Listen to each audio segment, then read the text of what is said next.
Okay, today I'm delighted to be joined by Claudine Blamey of Aviva. Thanks for joining us, Claudine. Thank you. Great to be here. If you don't know, Aviva is a British FTSE 100 insurance company with 18 billion pounds revenue, 19 million customers, and 23,000 employees. It can trace its roots back to 1696 and took on its current name in 2002. Claudine, in her CV, has an extraordinary breadth of experience, having worked in sustainability for Honda, Sainsbury's, the Crown Estate, Mace, and EasyJet, to name but a few. But perhaps, Claudine, we could start at the beginning. How did you first get started in sustainability? Well, I think I was one of the rare few that studied environmental science and have really carried on in that way throughout my career. So I'm an environmental scientist by training, first degree, and then I went on to do a master's in environmental management and legislation, Mm, and then really started looking for a job after that, which wasn't easy because there weren't that many environmental roles, and if they yeah. were, they tend to be in more health kind of places in councils and things. Yeah. Um, so luckily, I went on to do some temping. I thought I'd start there, see what happens, and did some temping. And Honda happened to be down the road from where I lived, and I was temping at Honda just as a PA, and Mm, then a role came up to do their environmental management. So I applied for it and luckily got that role. mhm. And that's where it all began. And it was fantastic. It was great working for Honda. Um, it was such a brilliant organization. Also, I think a real good start for me. The whole sort of Japanese ethos way of managing things. We had in those days called lean management, and really learning about different processes of how you really integrate strategy, develop strategy, all started from there. And then I won't mention all the companies that you mentioned, but yes, since then I've worked for lots of different sectors, which I think also it does help to work for different sectors Mhm. because you get to see different perspectives from different organizations. Yeah. Large organizations operate very differently to much smaller organizations who are much more nimble, bit more entrepreneurial. So I've experienced both, and I think that's why I bring quite a lot of that experience to every role I go to. Yeah. But just thinking of all those sectors, you talk about the motor industry with Honda and then retail and construction, land management, all sorts of things. Um, are there any generic lessons that you saw that sort of worked its way across all those different sectors? Yes, definitely. I think I've created a almost a blueprint for when you go into an organization, you create how you create a strategy, which has got to be through lots and lots of stakeholder engagement, both so it's got to be both bottom up and top down. And if it's not, and if it's just top down, often doesn't work because you don't get the buy-in of the management in the organization. And then if it's bottom up too much, then you don't get the buy-in from the top. So Hmm. that was one of the things I learned quite early on. And then over the years, I've also learned how to really start integrating sustainability as a part of the whole organization's ethos and the way they do things by knowledge and learning development strategies, making it part of everybody's role. Yeah. I think is really important. Making sure that you're bringing the outside in because quite often people just focus on their day-to-day roles and don't really think about what's going on broadly outside of their organization. So that becomes a really good part of the culture as well. And then having the right incentives in place, both for sort of board level um, colleagues, but also people within the organization, each having clear objectives to deliver on. Hmm. And I think that's all kind of on the mind front. But how do you win people's heart Yeah. is, I think, doing lots of really good projects that people can get behind. Volunteering is often a really good way to do that. So at Aviva, we've got 50% of our colleagues volunteer. I think that's amazing. Yeah. And and just getting involved in those projects helps them understand what we're trying to do, how we're trying to do it, and then it does win hearts and minds. Yes. And of course, that's a business benefit because people then like to work for those places. Aviva people often quote, what this is why they like to work here because of the Yeah. culture. And this forms a part of that culture. And also we attract really good talent as a result as well. Yes. I think that's much misunderstood a lot of the time, is that we talk about the benefits of sustainability, but sometimes they go much wider, and that emotional engagement with your job. If you believe the management theory seems to be one of the holy grails of management, and sustainability is a great way in. So, Yeah, absolutely. Completely agree. and I agree with you entirely on involvement as well. There's something about getting that emotional engagement, about actually, getting hands-on rather than sitting listening to PowerPoint presentations. Yes, yes, definitely.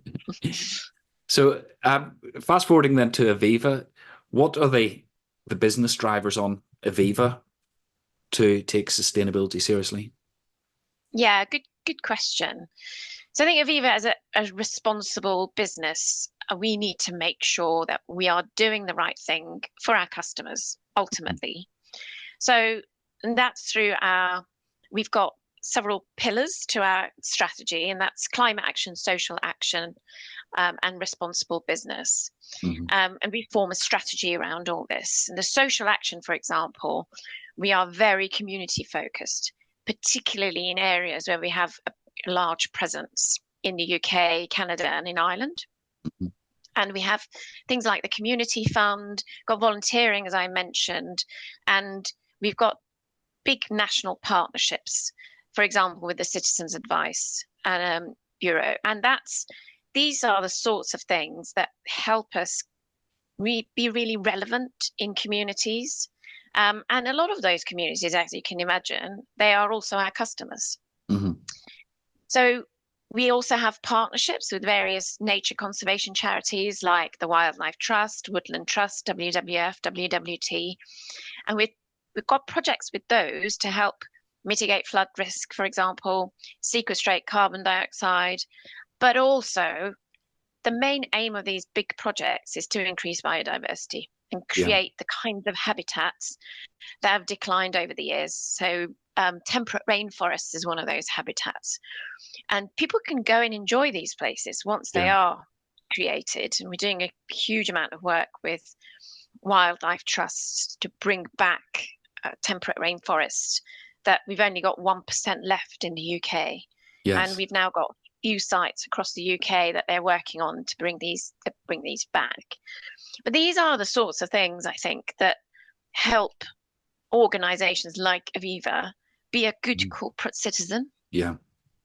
And that's the kind of business reason, I guess, behind what we're trying to do. It's a bit different on climate action. So we've set ourselves to be ambition to be net zero by 2040, which is we are, I think, the only financial sector organization to have set such a amazing ambition. Yeah. And we've got lots of things that go under that, and the reasons why we've set that ambition. We know that climate change has a big impact in the insurance sector. Mm-hmm. And of course, that also has an impact on a day-to-day basis on our customers. And that they are, big business reasons why we have set these ambitions. Yeah. Can I? There's a couple of things I'd like to pick up on there, and one of them is the rainforest for a start. A couple of years ago, I visited the one on Dartmoor. I can't remember its name off the top of my head, but was that deliberate to pick a theme that people could sort of see as a tangible output rather than just biodiversity, which is in some ways to many people a meaningless word, whereas temperate rainforest, you'll have something to show for it at the end. Was that deliberate? Definitely. We are very action orientated. and want to see things on the ground, which is why, the social action agenda for us is very local, very community based, Yeah. because we can see actual results. And similarly, with the biodiversity element of our strategy, we've gone for things that you can actually see grow, you can see it develop, and working with these expert partners who have been doing this for many, many years. Again, that helps to be able to bring that kind of thing to life. And in terms of that net zero target, what's the scope? It'd probably take you all day to describe it in detail, but in broad terms, what's the scope of that net zero target? Well, we've said we'll be net zero by 2040 in investments and underwriting, Right. and then 2030 in our own operations. Yes. So if I can bring that to life a little bit. So we've developed an investment exclusion policy, for example, which we launched back in November 2022. And that means that if businesses have more than 5% of their revenue coming from thermal coal, we will divest in time in those. But must be clear that divestment is not always the answer, and should always be the last result.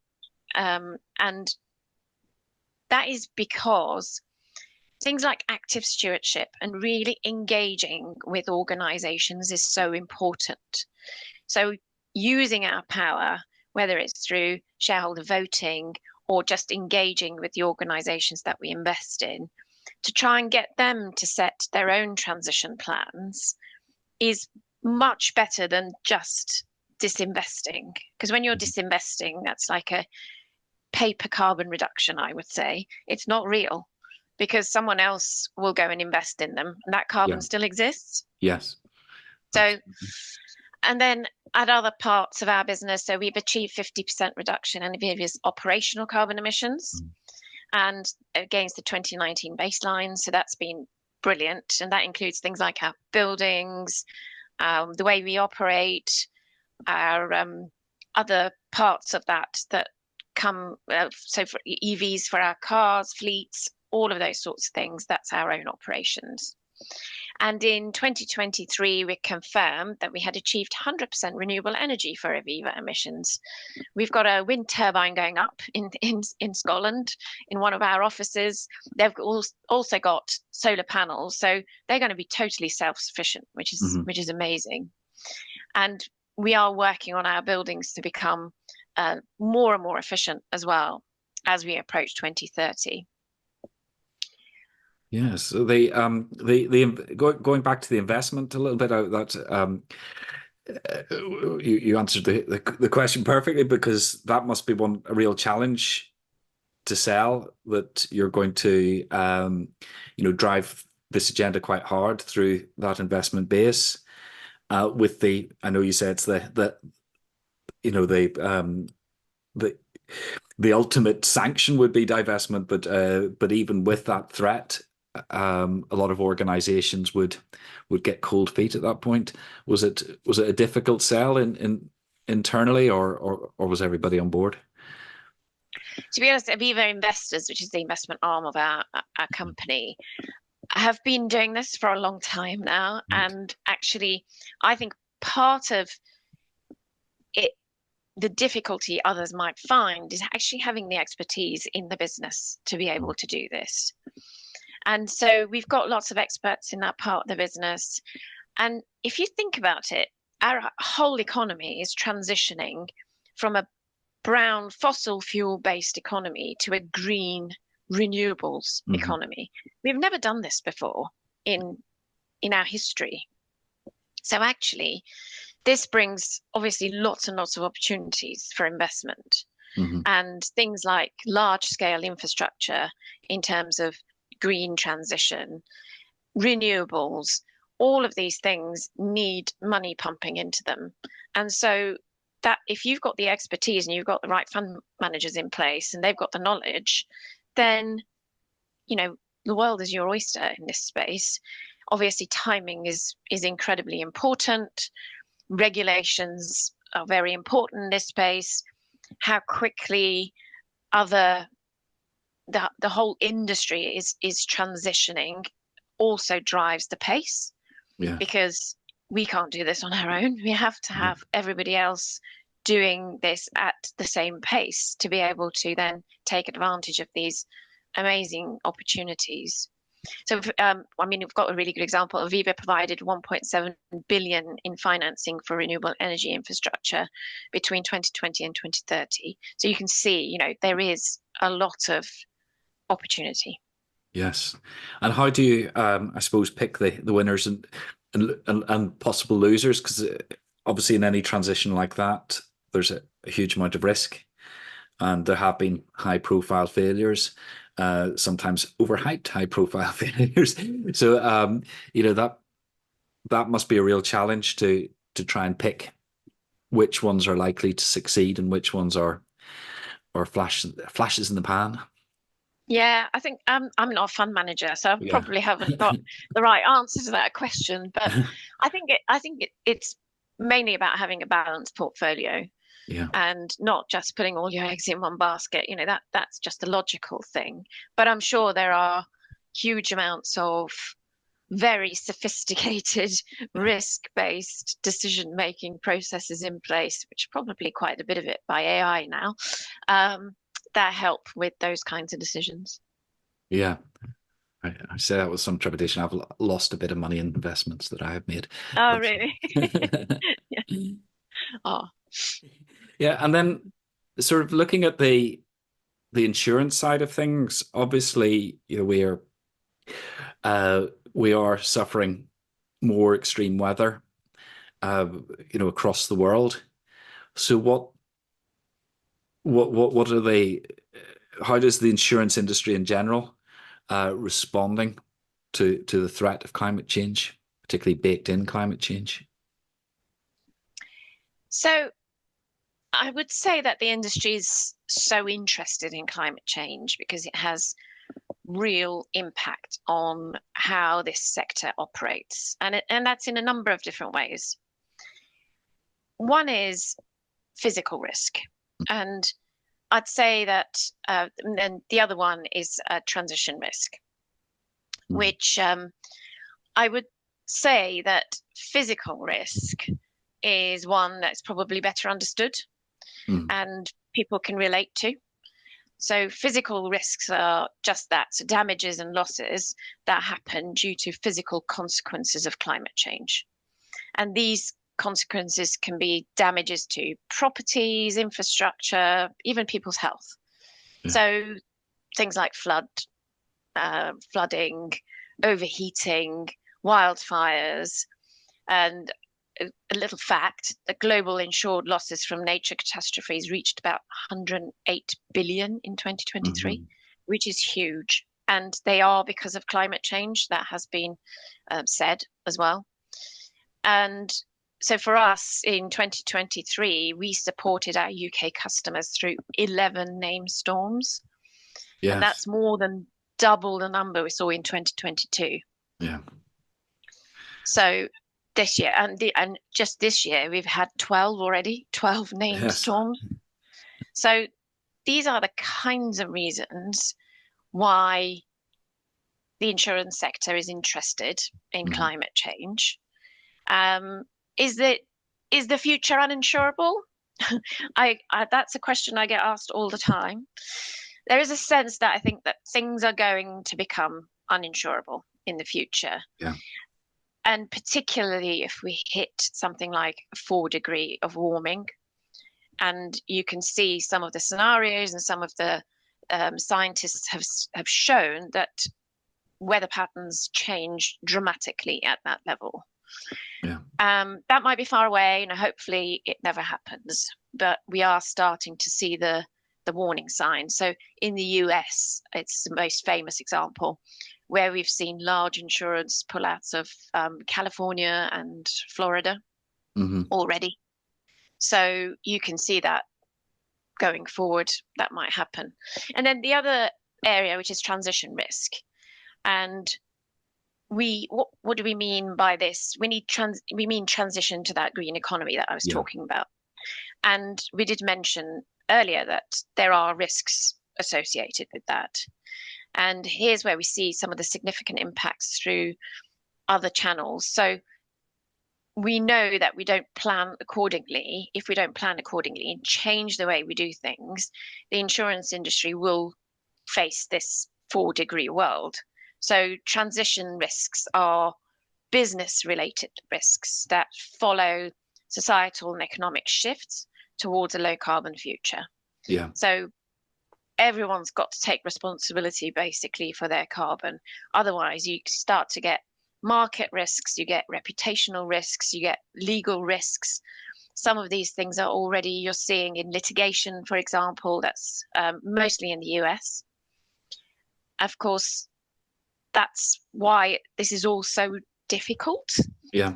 I think we are getting to a place where standard setters are starting to get their head around this and trying to set some standards to help everybody.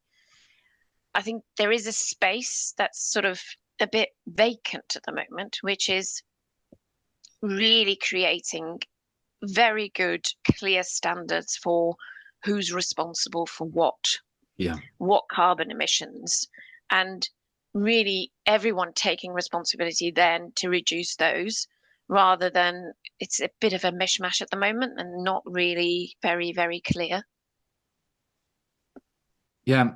And while you were talking there, I was thinking, is there any move towards requiring sort of bigger organizations to provide more climate resilience or have climate resilience plans, to adapt to those impacts, or pressure on house builders, to avoid floodplains and that sort of thing? Is there any move in that direction to look at adaptation as well as mitigation? Definitely. So climate transition plans, which are now mandated in the UK, which is brilliant. You've got to have both adaptation and mitigation in those climate transition plans. So for our one, we are thinking about how do you incorporate nature as well into the climate transition plan, because nature forms such a big part of that, both on the mitigation and adaptation side. Yeah. You can't ignore it. Without increasing biodiversity, no one can be net zero. Yeah. So we've got to get our head around it, and we've got to bring the two things together and think of it as a system. Yeah. So these are the sorts of things I think we need to push forward. But it's really good that climate transition plans have got to be done by particularly big organizations. That helps us on the investment side as well, because we can track our investments and investees' progress in how they're doing with what they've set in their climate transition plans. Right. And I think you've almost hinted at this a little bit, is the sort of biodiversity as a form of offsetting. So financing those biodiversity projects through offsetting, and not looking at rainforests in Southeast Asia or South America, but on our doorstep. So even if the carbon element is, there's been a big debate about whether certain offsetting schemes actually sequester carbon or not, but at least you're getting a biodiversity project or some flood resilience through reforestation or something like that. Is that part of what you're doing? Have I picked that up correctly? Is financing those through a kind of offsetting scheme? Is that correct? So the project I mentioned earlier with the wildlife trusts, we donated. It's not an investment. Yeah. It was a donation of 38 million to the wildlife trusts, and that's what they're using now to buy land and to recreate the rainforests across the west side of the UK that have gone away, and they were there many hundreds of years ago, and now they're not. So we're bringing those back. That project is a 60-year project, and within that, over the next 100 years, if things go to plan, you will be sequestrating 800,000 tons of carbon dioxide. We use the Woodland Carbon Code to do that. And there is no guarantee that those 800,000 tons will be sequestrated. That's the potential of this project, which is why you've got the Woodland Carbon Code to sort of help along the way to create those credits as they come up. Yes. And doing it in the UK, obviously, you've got really good standards, you've got the Woodland Carbon Code, you've got working with the wildlife trusts, and it's visible, and that helps. Yeah. And as I said, I don't think you can have net zero without some kind of carbon removal from the atmosphere. Yeah. The important thing is that you've got to reduce your carbon, as the Science Based Targets Initiative says, to 90%. Yeah. And then it's the last 10% that then you can use carbon removal schemes to remove that carbon. Yeah, absolutely. And I think the lazy thing about offsetting that people say, oh, it distracts from carbon reductions, doesn't seem to stand up in practice. Is that the companies who are buying carbon credits are generally some of the forerunners of carbon reductions as well. So I do get a bit tired of people making sort of lazy statements that they can't back up. Yes, yeah, no, I agree. Yeah. So you may answer this question with what you've already explained, but what are you most proud of at Aviva? And I prefer people don't say, "Oh, the wonderful team we've put together." We'll take your wonderful team for granted. So I'm sure they are wonderful, but it's a way people sort of dodge having to big themselves up. But what are you most proud of? I am extremely proud of our CEO, Amanda Blanc. She is fantastic and real advocate for this area.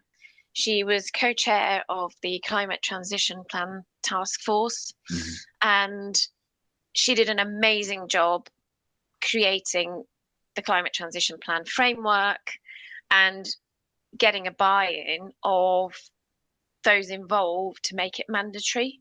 And I think that is going to make such a big difference. And because it's now in the UK, other countries are looking at adapting it as well. So extremely proud of her. I think she's amazing.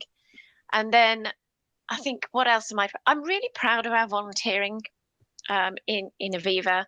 I think that has been, so I've worked in so many different organizations, and I've never seen a workforce so engaged to 50% take up of the volunteering opportunities. The teams that do a really good job to make it easy for people to find the right projects they want to do and then go off and volunteer. But it's just been incredible seeing everybody involved in different projects and how much value they're adding.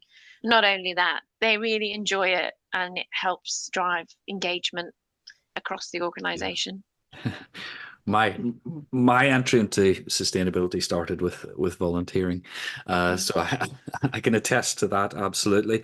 And it's interesting what we said before about the fact the involvement really does get a more of an emotional engagement than a lunchtime PowerPoint presentation, which is not the best way forward. I refuse to do them when I'm asked. With 23,000 employees, at 50% of them are volunteering, that must make a difference. Do you have any stats off the top of your head of, how many projects or how that adds up to, or maybe they're so diverse it's hard to lump them all together? I'm sure we have got some stats. I haven't got them off the top of my head, but we have got lots of projects across the UK. We've got projects in Canada and in Ireland. And some of them are tied in with the wildlife projects that we're doing with the different wildlife partners. Quite a lot of them are local ones, which are really, really brilliant. I went to our Norwich office last week and met a colleague that I hadn't met before. She was in a different part of the business, and she was telling me about a time where her niece has learning difficulties and was working with a charity called the Brookery in Norwich. And that particular charity was really good at working with people like her, and they had lots of success. Something happened to their building, and they weren't able to operate from that building anymore. So the charity had to shut down for a while. The CEO found a shipment container and decided, wow, we could set this up in a park in Norwich, and contacted my colleague whose niece was working with them and said, do you know if Aviva can help us create something out of this shipment container? At the moment, it's horrible. It's full of oil. It's just disgusting. Doesn't work. So she went to our colleague who runs our volunteering and said, could we put something out, a post out, just to see if anyone's interested in helping? Mm-hmm. And this colleague put the post out, and within an hour, they had a project manager who was interested. Within 2 hours, they had 7 volunteers. And they just got on and started. It's now up and running again, the shipment container. And they're already helping lots and lots of local people in Norwich once again. So I just found it really amazing. And then the project manager, who's retiring shortly, or wants to go down to 3 days a week with Aviva, has said that actually the other 2 days he's going to work with the Brookery, because the Brookery are doing such great work and he really enjoyed working with them. So it's just these lovely, lovely stories that really does win hearts. Yes. Yeah, that does sound. That one example sounds particularly wonderful. And then, of course, if you multiply it up by what must be hundreds, if not thousands, of similar examples, I can see how that would have a real impact. You mentioned your chief executive. We're agreeing on far too much here, because one of my maxims is that leadership is the difference between the best at sustainability and the rest. I just wonder if you had any insights, without naming names, maybe in the past where you've not had that buy-in from the top, and any advice for anybody out there who suffers a lack of leadership in their organization, of how to engage leaders in sustainability. Yes, I've got a really good example, actually. No names, and I'm not going to mention the company I worked for either. Fair enough. But I was in a board meeting presenting a new sustainability strategy at this organization, and having had the buy-in of the CEO before the meeting, really saying, this is brilliant, don't worry, it'll all be good. And suddenly we had some of the non-executive directors really dive in and say, no, we can't do this, we don't want to spend any money. And these were the days where it was pushing a rock uphill, as opposed to now, which is much more sophisticated. And there was really no buy-in to sustainability or environmental things at the time. So, yeah, it was all about, we can't do this. And it just got thrown out. I think 3 months on from that meeting, I managed to get that non-executive director to go and do a BITC, Business in a Community, Seeing is Believing trip. Yeah. which is fantastic. They are really good. They are organized usually by CEOs of other companies who invite CEOs or non-executive directors to these events and show them what they're doing. Yeah. And so this particular person went, and I happened to know the chief exec of the BITC, and I got them to invite them along to the next Seeing is Believing. and they went along and actually came back a totally different person. Yeah. So what the lesson I learned from that is that you can do all you possibly can by yourself to try and change their minds, but actually peer-to-peer connection is so powerful. And that's worked for me since then many times, over and over. Yes. Yeah, I've seen that as well, that sort of competitive nature. Even at the middle management level, one organization I worked for was part of one of the carbon trusts carbon reduction programs. So again, I'll refrain from naming names. And uh, I couldn't get them.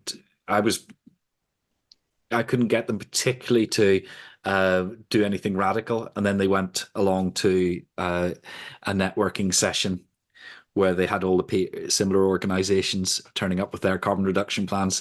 And the guy came home, ripped up his, and started again because he said, we're so far behind. And that achieved what I could never achieve just by sort of trying to cajole, and just that, as you say, that little bit of peer pressure, a little bit of competitiveness, keeping up with the Joneses, whatever you want to call it, seems to work very Yeah, well. yeah, Yes. yeah. So I think that's a great lesson for anybody to take is try and get a bit of peer-to-peer pressure going. And I hadn't actually heard of those business and community events, but I can see how that would really work. Yeah, they're really good. Yes. Well, again, the risk of making you repeat yourself, I suppose, if you decide to pack it all in and sail around the world or whatever your ambitions might be, what advice would you give your successor?